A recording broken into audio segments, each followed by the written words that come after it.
Pangulong Ferdinand Marcos Jr. at Chinese Ambassador Jing Quan umaasa sa lalong pagpapalakas ng kooperasyon sa pagitan ng Pilipinas at China. Session day sa Kamara, kritikal sa pag-aksyon sa impeachment complaints laban kay Vice President Sara Duterte. Ano yung mga kasabwat ni dating Pangulong Rodrigo Duterte sa war on drugs, pinangalanan ng International Criminal Court. Trimester system sa school year 2026-2027, pinag-aaralan ng Department of Education.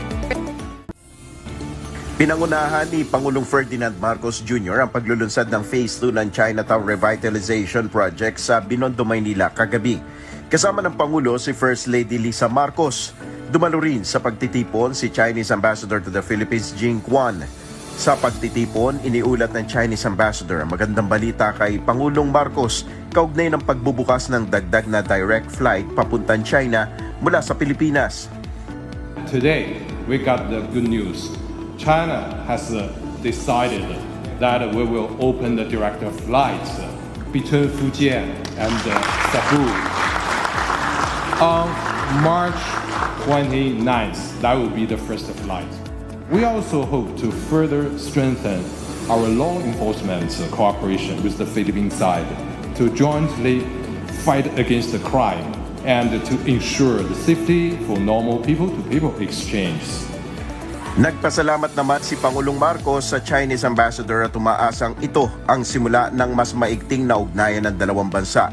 The Ambassador of China, Jing Quan, and I thank you very much for the good news that you have brought about the flights going to Cebu, and I hope that it will be the beginning of more interactions and people-to-people exchange between China and the Philippines.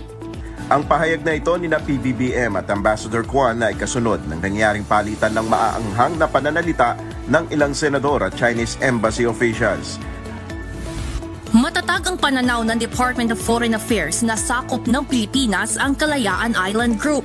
Ito ang nilinaw ni DFA Maritime Affairs spokesperson Rogelio Villanueva Jr. kasunod ng mga umano'y misconceptions o mga maling akala tungkol sa KIG. Hindi direktang sinagot ni Vice President Sara Duterte ang tanong tungkol sa kanyang plano sa 2028 dahil sa kanyang pangamba sa estado ng bansa. Ayon kay Vice President Duterte, hindi sigurado kung may Pilipinas pa bang pag-uusapan pagdating ng taong iyon.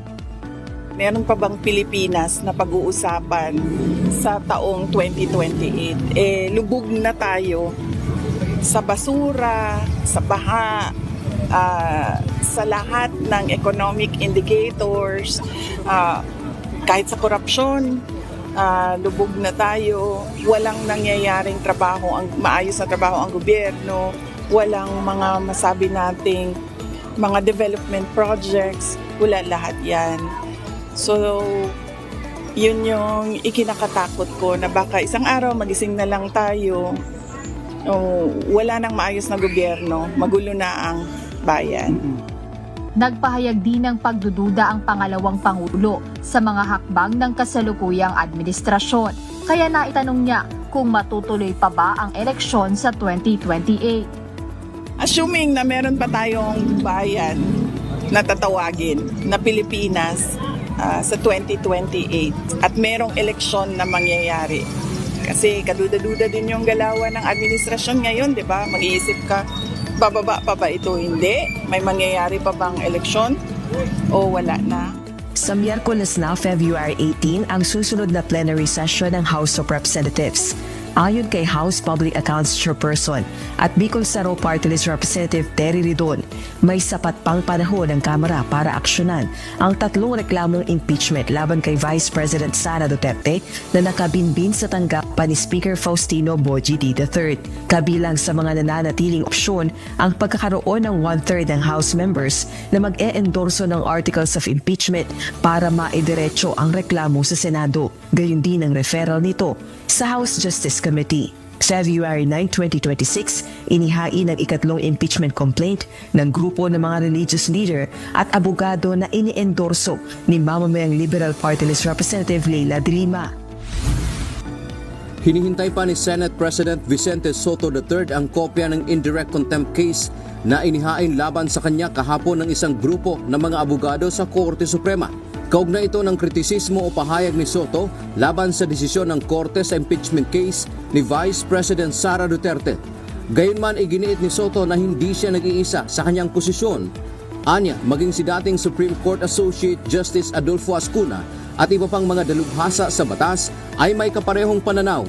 Gayon din ang iba pa na naniniwalang mayroong factual errors at ang panganib ng judicial legislation sa naging resolusyon ng Korte Suprema. Binigyang diin ito na hindi siya nag-iisa. Sa petisyon laban kay Soto, sinabi ng mga petitioner na pinapasama ng Senate President ang kredibilidad ng hukuman sa mata ng publiko. Parang inamend na ang konstitusyon, hindi naintindihan ng ponente na si Senior Associate Justice Leonen, walang alam sa rules. Para sa amin po, hindi na po ito tama, lalong-lalo na sa isang tao na siya po ang pinuno ng upper chamber ng ating Kongreso. For first maligning the Supreme Court and creating an atmosphere by which he is supposed to be an example of being a legislator. He is encouraging people not to believe in the Supreme Court. Pinangalanan ng International Criminal Court o ICC ang mga umano'y naging kasabwat ni dating Pangulong Rodrigo Roa Duterte sa war on drugs. Base sa dokumentong inilabas ng ICC Pre-Trial Chamber 1 na may petsang February 13, 2026, kabilang sa mga umano'y kasabwat sina Senator Ronald Bato de la Rosa, Vicente Danao, Camilo Cascolan, Oscar Albayalde, Senator Bongo, Dante Aguiran, Isidro La Peña, Vitaliano Aguirre II at iba pang miyembro ng Philippine National Police at matataas na opisyal ng gobyerno. Ayon sa ICC, noong panahon ng Mayor pa si Duterte sa Davao City, ginamit ng mga ito ang kanilang kapangyarihan para paslangin ang mga kriminal. Pinag-aaralan ng Department of Education na magpatupad ng trimester system para sa school year 2026 to 2027. Ayon kay Education Secretary Sani Angara, sa pamamagitan nito magiging mas mahaba, tuloy-tuloy ang panahon ng pagkatuto ng mga estudyante. Magiging mas maayos din anya ang pacing ng mga aralin at mas mababawasan ang administrative burden ng mga guro. Base sa proposal ng DepEd, ang first semester ay magsisimula sa June hanggang September. Second semester ay mula September hanggang December at ang third semester ay mula January hanggang March. Sapat ang panahon na ito upang makumpleto ang 201 school days para sa susunod na academic year. Hindi muna madadaanan ng mga motorista ang isang bahagi ng kalsada sa Purok Agsisibay, Barangay Bago, Don Salvador Benedicto sa Negros Occidental matapos itong gumuho dahil sa landslide kahapon. Puso dito ng patuloy na pag-ulan sa mga nakalipas na araw. Sinuri na ng Department of Public Works and Highways at ng Municipal Disaster Risk Reduction and Management Office ang lugar at naglagay na ng mga barrier at traffic signs. Pinag-iingat din ng mga motorista sa pagdaan sa naturang kalsada. Ikatlong impeachment complaint laban kay Vice President Sara Duterte, inendorso ni ML Representative Laila De Lima. Wala akong prohibition for anyone, for any endorser, to endorse more than once. Sandigan Bayan Justice, pinagbibitiw ng kampo ni dating Senador Ramon Bong Revilla sa paghawak ng kasong malversation.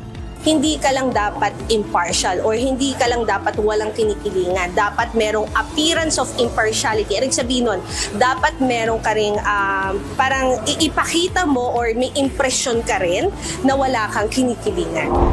Mahigit 70 pulisa Basilan tinanggal sa pwesto sa pambubugbog sa nasa 120 patrolman na bahagi umano ng reception rights. Base po sa report na natanggap natin, hindi lamang po tinanggal yung 12 na unidentified. Tinanggal na po ang lahat ng miyembro ng 14B ng Regional Mobile Force Battalion at sila po ay pinalitan o hinalilihan na miyembro ng 14A. So lahat po sila 70 plus, sila po lahat ngayon ay administratively relieved. 45 pesos hanggang mahigit 100 piso. Inaasahang madaragdag sa babayaran ng Meralco customers ngayong Pebrero. Computer ni dating DPWH Undersecretary Catalina Cabral, nabuksan na ilang files na may kinalaman sa flood control anomaly, hindi umano makita ayon sa ombudsman.